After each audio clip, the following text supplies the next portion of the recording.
Vous recherchez une école de référence pour une double formation universitaire et professionnelle de qualité? Voici l'opportunité à ne pas rater. L'École supérieure d'administration, d'économie, de journalisme et des métiers de l'audiovisuel ESAE vous offre des programmes d'enseignement en licence et en master orientés vers l'emploi qui font d'elle une référence à travers les filières de l'administration générale et territoriale, l'administration du travail et de la sécurité sociale, droit, diplomatie et relations internationales, administration hospitalière, universitaire et intendance, journalisme et métiers de l'audiovisuel et toutes les filières des sciences de gestion. Une seule adresse, www.esae.bj. Rendez-vous dès maintenant sur nos campus ESAE Bedjromende au numéro 90 93 65 21 ou au numéro 98 98 14 00. Paracourt sur le numéro 52 46 12 12. Aboumekalavi au numéro 52 88 44 44. Akpakpa au numéro 52 88 33 33. ESAE, l'excellence à un nom. La page Diaspora avec Wanaldo, bonjour à nouveau. À nouveau, bonjour. Le président Patrice Talon a reçu les Amazones U17. Effectivement, les Amazones U17 du Bénin étaient à un pas d'un exploit monumental. Qualifier une équipe féminine du Bénin au mondial 2025. Cependant, les espoirs des pouliches de Ida Azosu ont été anéantis par une belle formation de la Zambie. Défaite 2-1 en aller. Le Bénin a été de nouveau courbé les chines 4-1 au stade Kégué le samedi dernier. De retour à Cotonou ce lundi, les Amazones ont été reçues au palais de la Marina par le président de la République, son Excellence Patrice Talon. Le point de l'audience dans cet élément. Coach, est-ce que vous avez prévu pour les filles, par exemple, un camp de vacances? Non. Alors, il faut programmer ça.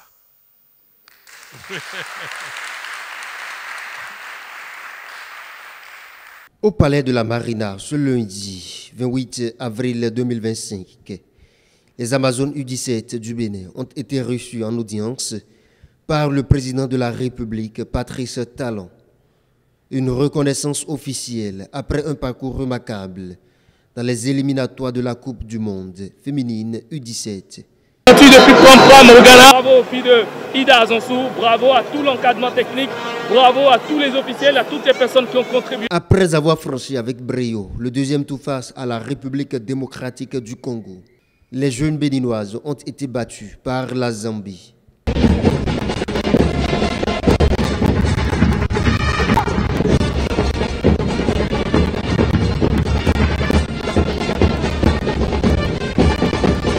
Malgré leur défaite face à la Zambie lors du match retour à Lomé, les Amazones ont conquis les cœurs par leur combativité et leur talent.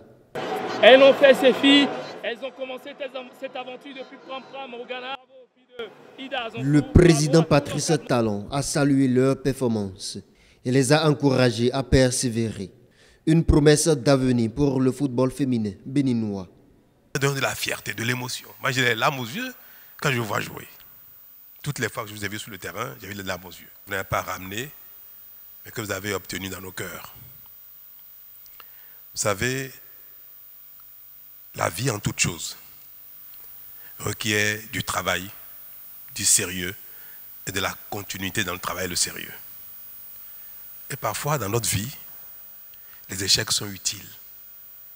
Parce que quand on gagne aussi trop facilement, on n'est pas préparé à affronter la vie sur le long terme. Ceux qui ont toujours eu tout facilement ne sont pas bien aguerris pour les victoires les plus grandes, les plus honorables. La reconnaissance de la sélectionneur et des joueuses. Au nom de vous tous, je voudrais dire merci au président de la République qui, malgré notre élimination au dernier tour qualificatif de la Coupe du Monde U17 féminine, a voulu nous recevoir. Ceci est le signe de l'amour d'un père pour ses enfants malgré les échecs que ces dernières rencontrent dans leur vie. Je voudrais, au nom de mes camarades de l'équipe nationale U17 ici présente, vous dire merci pour tout ce que vous avez fait chaque jour pour le développement de cette discipline sportive que nous aimons si tant. Les Amazones repartent avec félicitations de la nation et la fierté d'avoir écrit une nouvelle page de l'histoire du sport béninois.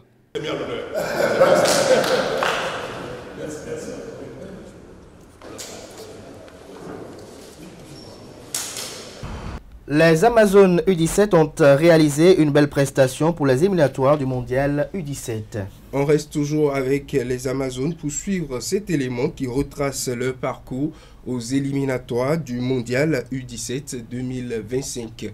Élément signé Romaric Djessougou Beno. Soit indulgent. Il faut que le public soit indulgent parce que ça reste encore des jeunes joueuses.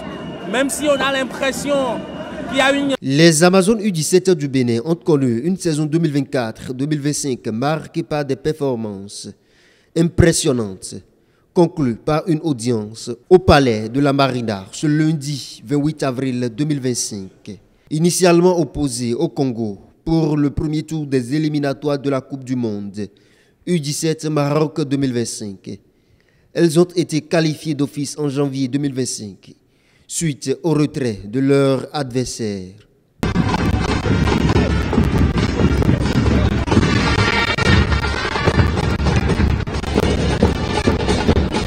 Au deuxième tour en mars dernier, elles ont battu la République démocratique du Congo 2-0 à Lomé, peu à Kinshasa 3-0 avec des buts de Deogracias Ebi, Romaine Gandonou et Labile Etchou, se qualifiant pour la première fois au dernier tour.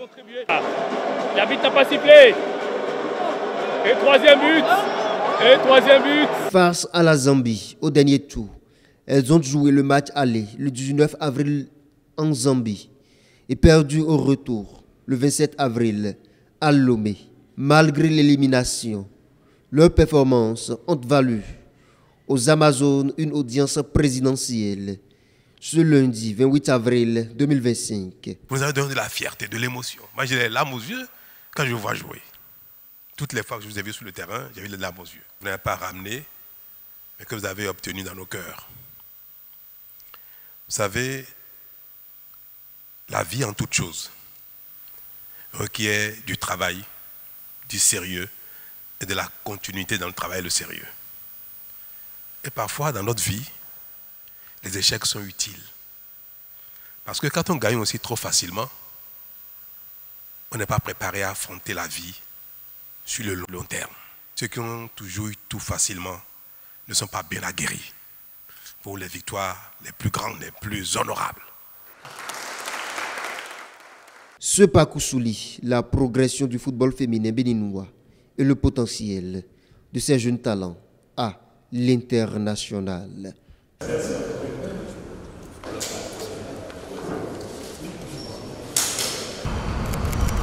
Le Marocain Sabahi El Houkaïn est le vainqueur de la deuxième étape du Tour cycliste du Bénin. La deuxième étape du Tour cycliste international du Bénin 2025, disputée ce mardi 29 avril entre Parakou et Savet, distance notamment de 156,42 km, a été remportée par Sabahi El Houkaïn du club marocain Agadi Vélo Propulsion.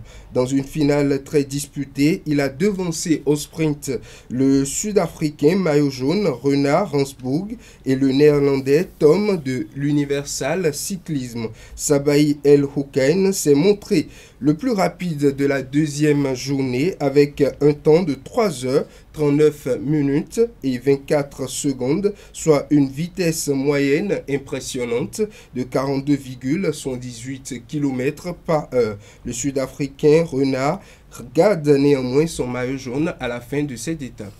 Merci à vous pour cette présentation. Une dernière information pour conclure, notamment celle en lien avec le champion du Nigeria. Effectivement, l'international béninois Serge Obassa a inscrit son nom dans l'histoire en remportant le titre de champion du Nigeria avec son club Remo Star.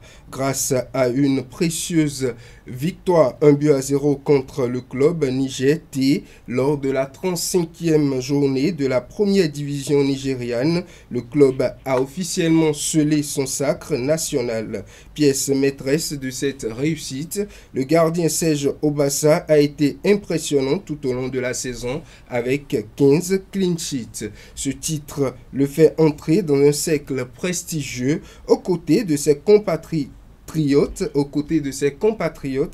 béninois Moritala Ogoubi, Ismaël Louté et Jocelyn Aouya Salomon, déjà couronnés par le passé dans ce championnat exigeant. Ce succès confirme également la montée en puissance des Guépards béninois évoluant à l'international. Merci à vous pour cette présentation de l'actualité sportive. Nasrine Fatoumi, merci une fois encore à vous pour cette présentation du bulletin matinal d'information. À présent, on va convoquer en plateau Diane Kouagou pour la définition du jour et Clémence Benou pour les trucs et astuces.